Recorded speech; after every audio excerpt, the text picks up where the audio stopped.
discussion kind of event.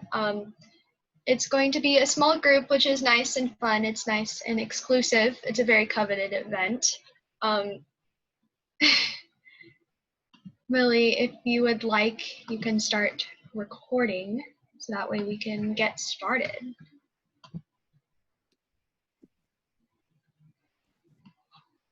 Okay. Welcome everybody to our town hall with the HSDA Latinx Caucus in honor of Hispanic Heritage Month. My name is Nadia and I'm one of the town hall organizers with my friend Millie. And today our amazing panelist, Chris Ponce, is going to be speaking on a range of issues pertaining to the Latinx community and how voting for Joe can influence these issues in a positive way.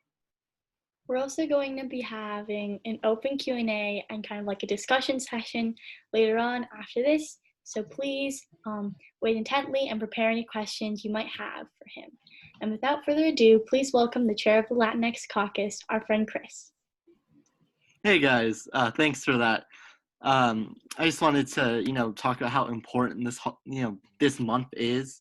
It's celebrating like a series of holidays and celebrations and revolutions and series of independence, and it's really an amazing thing. There's not a lot of education about what this month really means, or the independence of Latinx culture in general in the countries. So I really wanted to highlight that in today's talk. So I'll just get off with the history of it because I feel it's very important here. So today, the reason why it starts on the 15th Hispanic Heritage Month is because on this date in 1821, 5 Central American countries gained their independence from Spain, which is really, really awesome. Those 5 countries, of course, were Costa Rica, El Salvador, Guatemala, Honduras, and Nicaragua. It's a really, really amazing story. Obviously, when we talk about revolutions, we need to have a very delicate type rhetoric to go over this kind of stuff. But obviously celebrating it's a beautiful thing to Hispanic culture. And I'm glad that this month is being recognized in America for that. So a lot of this really got kicked off when Spain was struggling as a country in the early 1800s. And a coalition of Latin American countries took advantage of that situation as, they were colonized by Spain in the colonial era, and it led to, a lot. So in 1821, Central American countries, Costa Rica, El Salvador, Guatemala, so on, joined forces to fight Spain, and which is something in history that's known as the Act of Independence, which is a really awesome thing. Usually when we talk about revolutions in global history, we're talking about like one specific country against another specific country, but here we're talking about a continent of people in Latin America that share a very tight culture, but a very diverse culture individually against Spain, which is a really awesome thing.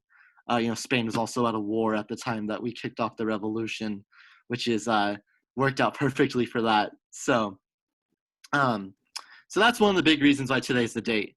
Another historical importance event, which is why we celebrate Hispanic Heritage Month on this day, is because of the Mexican independence from Spain revolution. Obviously, Mexican Independence Day is tomorrow, not today. However, in Mexico, and if you're Mexican, you understand that we like to celebrate holidays on the eve of.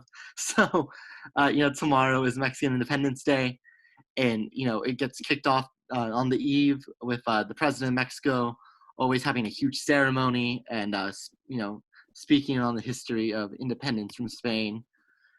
So the independence from Spain and Mexico is a lot different than it was with Central America. It's still similar in some ways.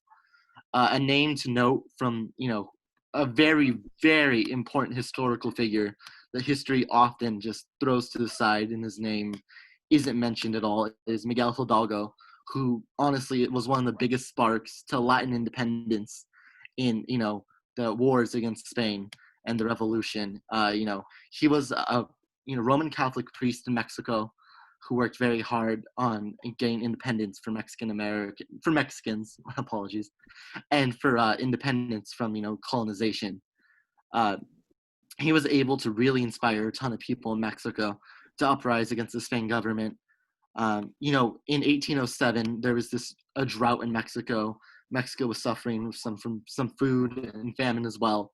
And merchants, who were Spain merchants, lighter color usually, almost always, were withholding food and grain from a lot of the public and from people.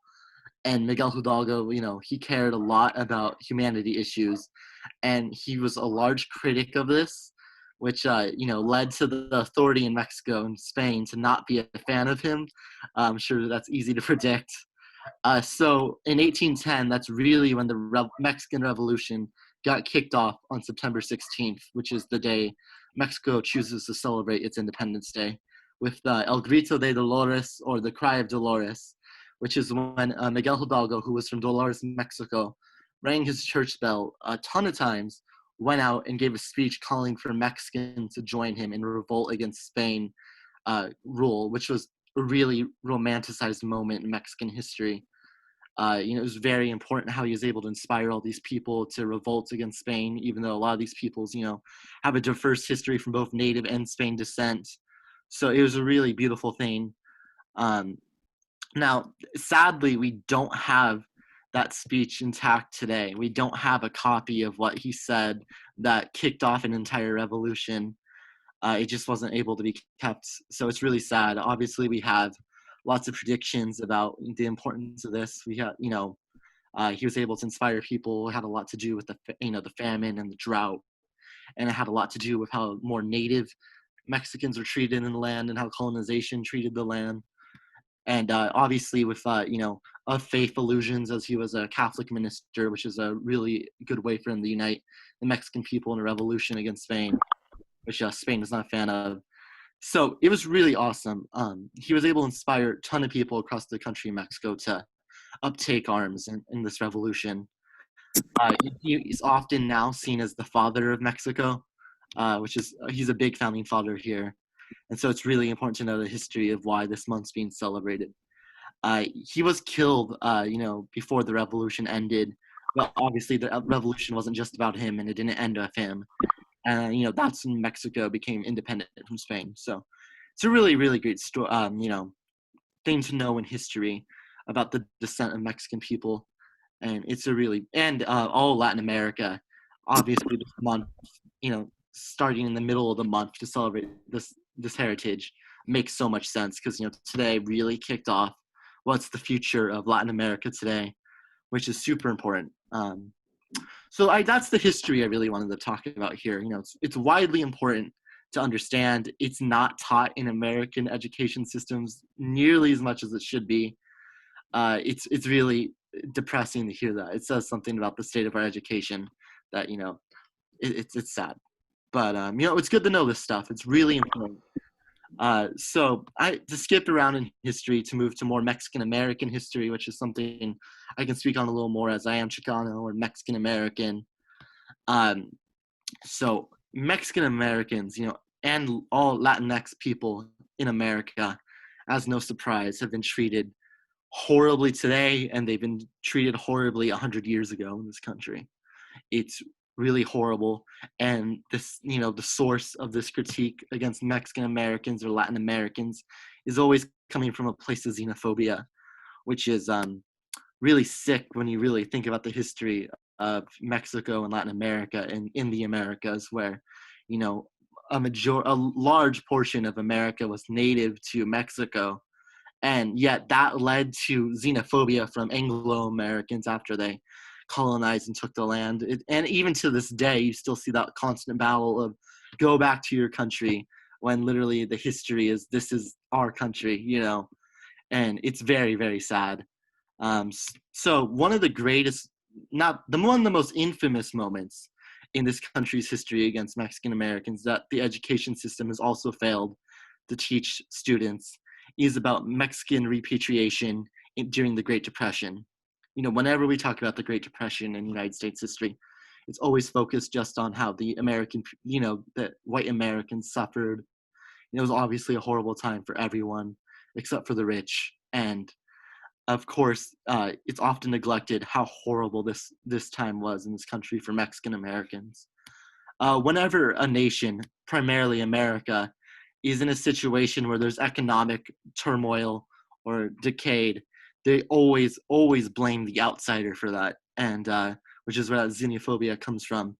And Mexican Americans and Latinx people are some of the prime examples of that in the Great Depression. The Hoover administration was failing horribly to cover up for excuses for lack of government regulation of the banks, leading to this horrible situation.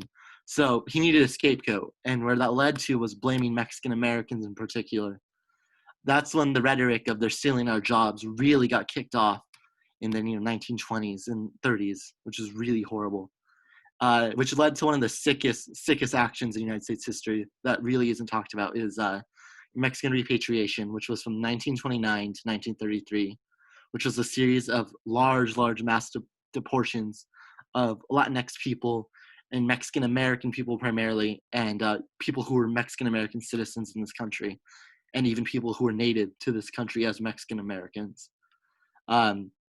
It's really horrible how this claim, you see this rhetoric today in the Trump administration of blaming Mexican Americans and Latinx people. Of course, when they have their insults against these people, they say Mexican American, but that's literally because they're so uneducated and ignorant. They don't understand how diverse Latinx people are. So when they're saying Mexican American, they mean all of us. And it's really horrible that Mexicans are being deported now, and they have been 70 years ago. Mexican repatriation in the Great Depression deported, Mexican Americans on trains. The images are sick, back to Mexico, which was not their home, and it's sick. This was a 5-year period, a very short period. It's barely more than one administration, and 2 million. Our guess is around 2 million Mexicans were deported to Mexico. And, a lot of the studies today even show us 60% of those people that were deported were Mexican Americans. There's been no official apology for this. There's not even been owning up to this and making a statement about it in this country. And it's really, really a horrible moment for Latinx people in this history. And it's really, really dark. This led to a lot of families being separated, which is something you see today still when it comes to Latinx people. It led to process of where children would get separated from their parents and they'd have the choice to go to Mexico on a train or to stay in an orphanage and grow up in the system. And it's really, really dark, and it's really, really sad. And I'm glad that people nowadays are really trying to educate themselves on the importance and the significance of these cruelties against humanity in this country. Seriously, the same rhetoric you see from those days is the rhetoric you see today against Latinx people. They're excluded, they're targeted upon, and there's so much hate, and it's horrible. I know if you're Latinx, you don't need that explained. It's really bad. I remember one of my first exposures to that kind of xenophobia and hate. And before I state off with this too, I am a lighter skinned Mexican American, which does give me some more protections against people's hatred out here, sadly. But obviously, especially in the Trump era, targeting Mexican Americans, is a goal regardless. I remember being a kid, and I never really thought about where I came from too much. And I went to a birthday party with one of my good friends, and I don't know how an argument started, but eventually I was told that I look like I should be sent to Mexico and deported, which is horrible. And I'm from Southern California, of course, which is a very largely Mexican American and Latinx place. So to see that in a place like this is really sick, and to tell that to a kid is very sick, and it causes a lot of identity crises and stuff to deal with. So it's good for Latinx people to take pride in who we are. Our history is a really beautiful thing. It's something that can't be ignored. From light-skinned Mexican Americans to the darkest of us, we're all Mexican American. There are differences, but we do share a culture, and we do share someone who targets against our people, and it's very, very sad. But on to the beauty of Latinx history. Latinx people have been such a catalyst for the labor movement in the United States. I know we just had Labor Day, and it's important that we highlight the Mexican Americans and the Latinx Americans who were a part of those labor movements. The United Farm Workers movement was probably the greatest boycott in United States history. Seriously, it's beautiful. The Great Grape Boycott, it's brilliant. Cesar Chavez, and Dolores Huerta are people we all need to know about, and they're people that deserve a lot of our respect, and they're seriously staples in the history here. The creativity with the UFW movement as well is so beautiful. The UFW, when they'd go on pilgrimages or strikes and protests, and when they do this, they have these moments where they'd almost have do their own plays. Like they'd have little stops where they'd mock the farm owners, and they'd mock how they're being treated. It's very creative, creating music that sticks with people. Being peaceful about it led to it, being supported widely by quite a many people. Obviously Bobby Kennedy was a great ally to the UFW movement because of this. Cesar Chavez, his hunger strike, which was inspired by Gandhi, is something that most people know, which is a great thing. Some of the horrors that were treated to these great people, though, when they were, picking the food for everyone else to eat, was they wouldn't even be provided restrooms in the field sometimes, because their excuse would be Mexicans are too dirty. They make a mess in the restroom.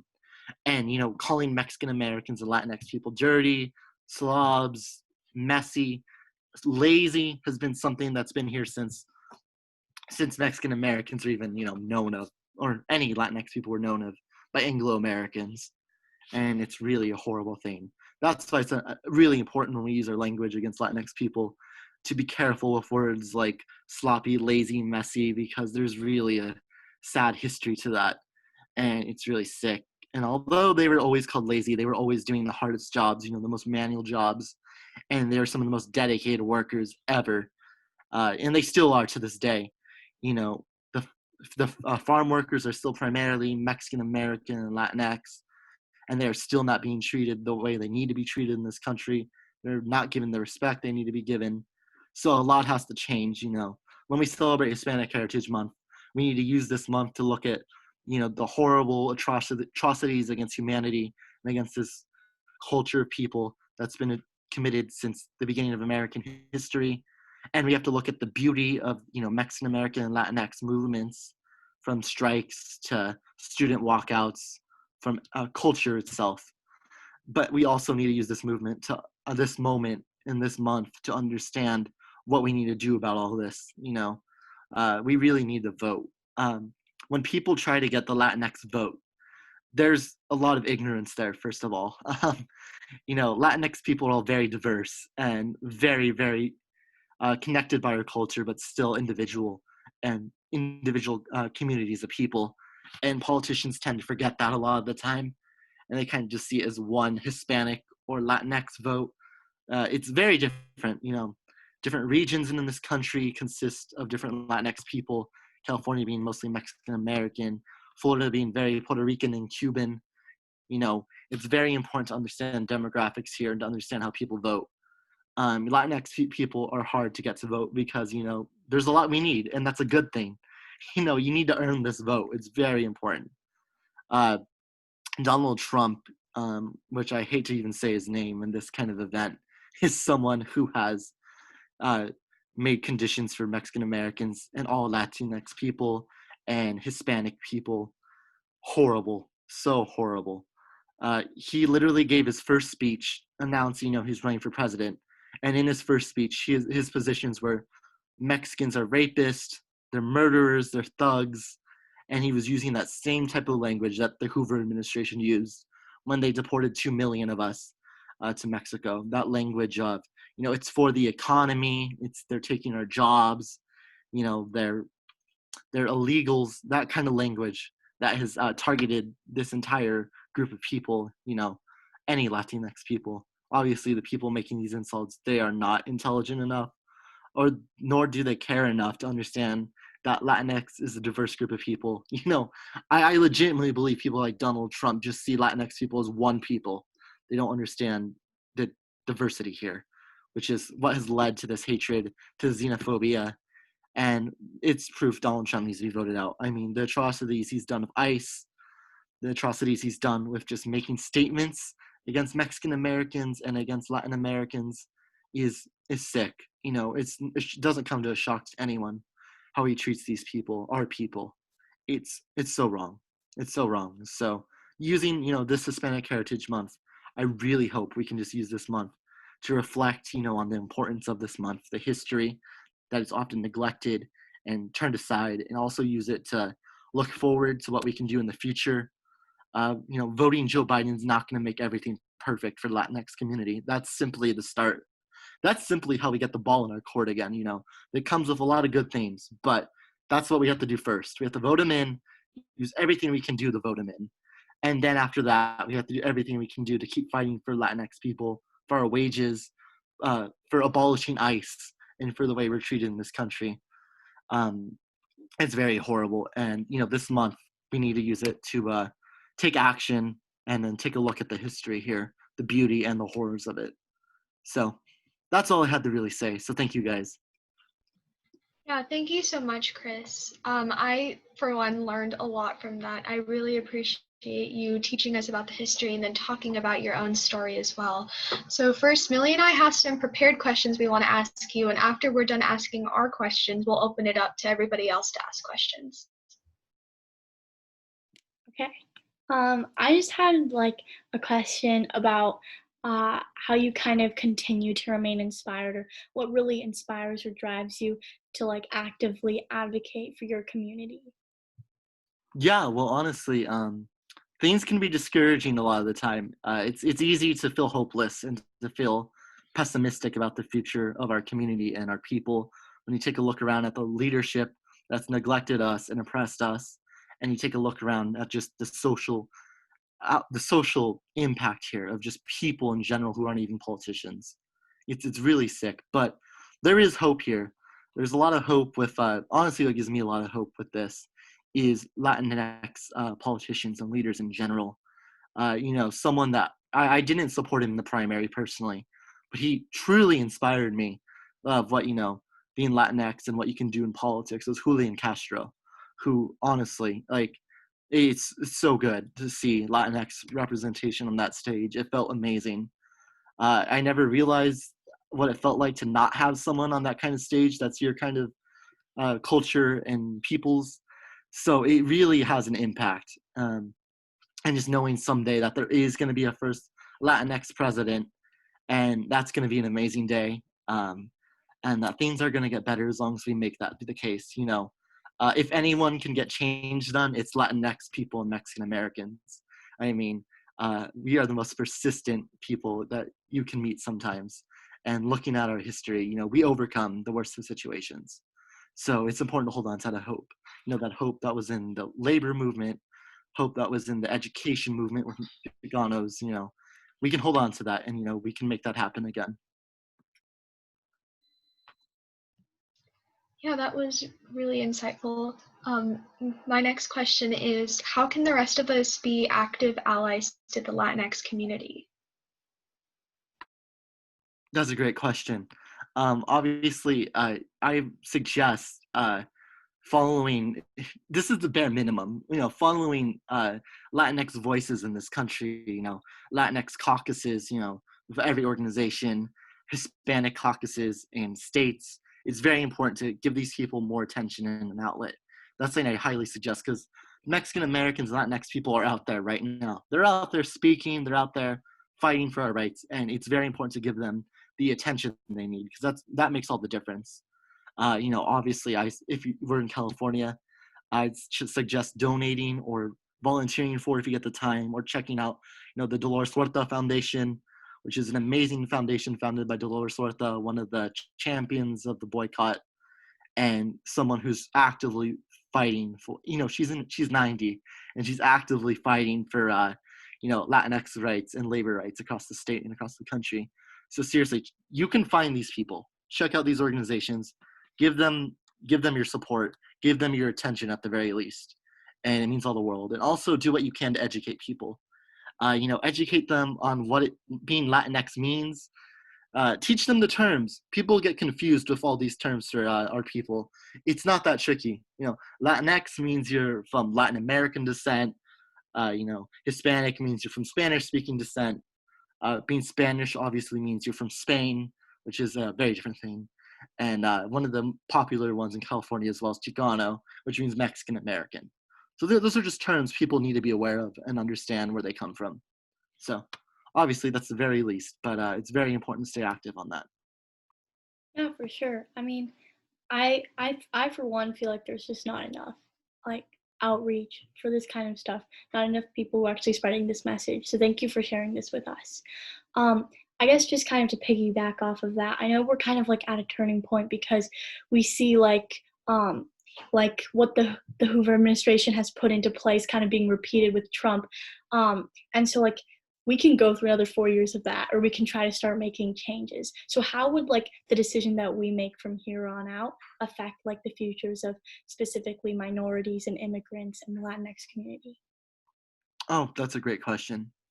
If Donald Trump gets another 4 years in office, it's gonna be a stain and so damaging to Latinx people in this country for decades, possibly. We could be facing a lot of real dangers here. And obviously, I understand criticisms of Joe Biden. They're everywhere from every community. But if you don't get your support for him, you're abandoning our community and you're really exposing us to some real dangers that we could see in the next 4 years. So really do what you can to elect smarter people in the office, elect people that you can have a conversation with in the office who understand it's important to earn the Latinx vote, even if they don't do it. And obviously to stay in conversations like this is super important. We can't let this culture or these people be deemed the way we've been deemed for most of American history, lazy and dirty. We can't let that happen. Having a great respect for the history and for the present of Mexican Americans and Latinx people is something, if as long as they remain to that, that's really going to lead to a lot of good things. So definitely. Yeah, kind of going off of that, what does a vote for Joe Biden mean for the Latinx community? So Joe Biden is giving us there's a lot of good things his policy stands for us. It could always be better. Our job is to push it to be better. But there's a lot of good things. Primarily criminal justice is going to help the Latinx community so much. Obviously the Black and the Latinx community suffer so much from the criminal justice system. It tends to be very colorist. And so that's what it does. It picks on people who have darker skin and it throws them in prisons. And it's really horrible. The statistics for Latinx kids who are, guesstimated to end up in prisons when they're adults is sick. Especially, it's sad. So Joe Biden has a lot of reform here. He does have important reform of criminal justice, legalizing some and decriminalizing some drugs. That would be very helpful because these drugs are used to target these communities. Obviously, with his plans on immigration, Bernie Sanders has pushed him to a pretty good spot with immigration. That's really exciting. Bernie Sanders always spoke on, for the 11 million, the undocumented. And now that's being translated to the Biden campaign, which is great. And that's why we need to stick up for them. And Joe Biden will do what he can for this community. And it's a start, but we need a start, So I'm really looking forward to that. Amazing. And just a last question for kind of all of us. How do we kind of like get more involved with the HSDA Latinx Caucus? Yeah, that's a great question. This caucus is doing a lot of great things right now. We're making it a mission to advocate for all forms of intersectional Latinx issues and to spread awareness throughout this Hispanic Heritage Month. So follow the High School Democrats of America Latinx Caucus. Our communication director is actually here right now, if you want to wave. She's doing a wonderful job at that, making graphics for this and celebrating these important landmarks in our history. So seriously, follow that for updates. We have plenty of events, endorsements, and follow our candidates we endorse because that's very important to volunteer for them as well. It's very important. So you can always follow the Instagram. You can always message me too. It's not too hard to get in contact with me and our leadership. And we're doing everything we can to make things better for our community. So the updates, you can keep up there. Yeah, awesome. Thank you so much. So those were all of our questions. If the rest of you want to ask anything, please feel free to unmute yourself and ask or drop them in the chat.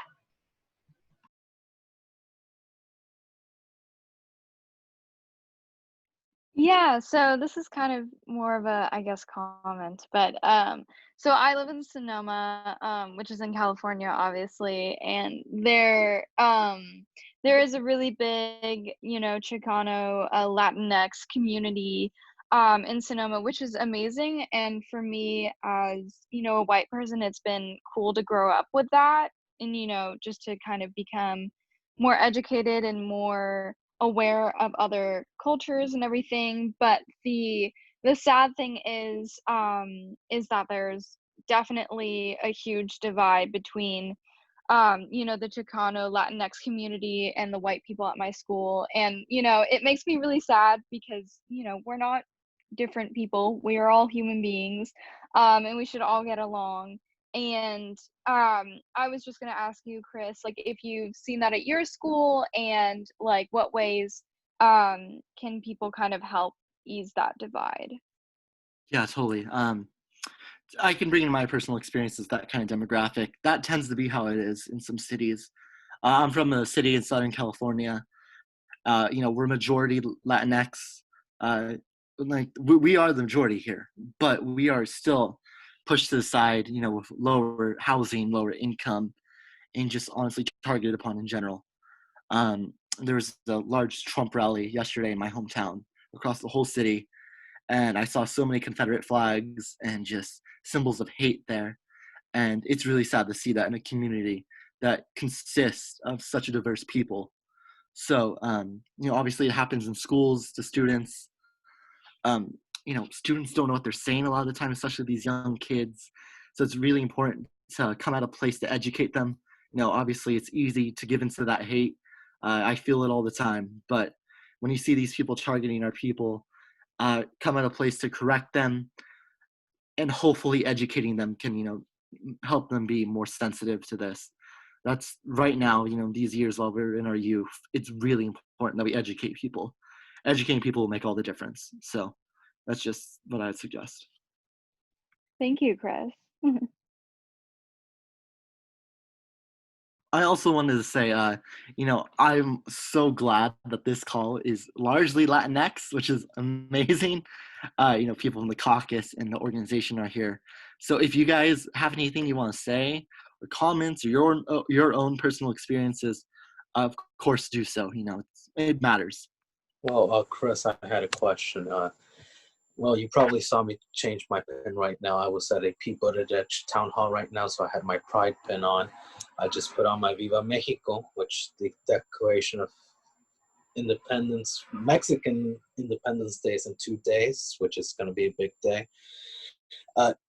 Growing up in San Diego, like right next to Mexico, I always seen Mexico. I never really thought of myself as the minority until I moved to Riverside, where, oh my God, so many white people that I barely saw any Latinos. So, the good thing was that I could speak Spanish without anybody understanding.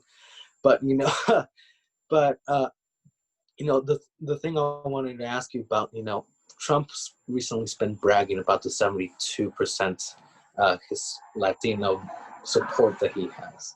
And the thing that he doesn't realize, it's mostly Cuban Americans who are supporting him on that. So what do you think is that? So that the entire rest of the Americas is not supporting him, and for Cubans to go out, say, and be Trump supporters. So I wanted to hear that.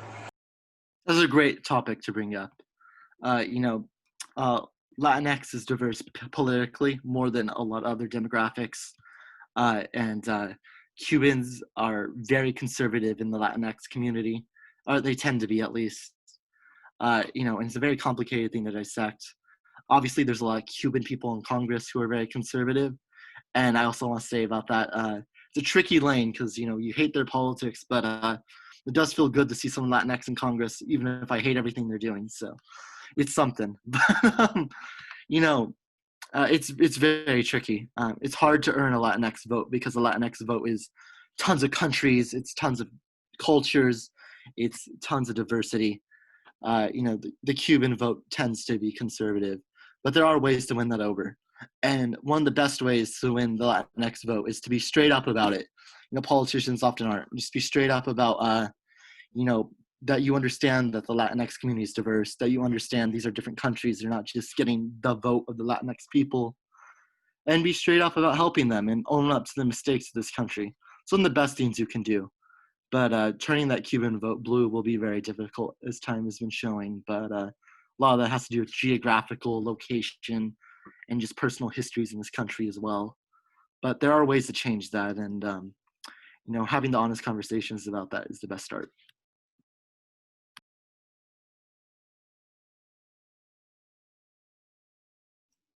Amazing. If there are no further questions, I think we're going to wrap up. I'd like to remind everyone to kindly fill out our feedback form, which will be emailed to you, so we can create more engaging and entertaining events in the future. And again, thank you so much, Chris, for coming and sharing and just joining us with this amazing information. I for one, learned so much. We're truly grateful for you.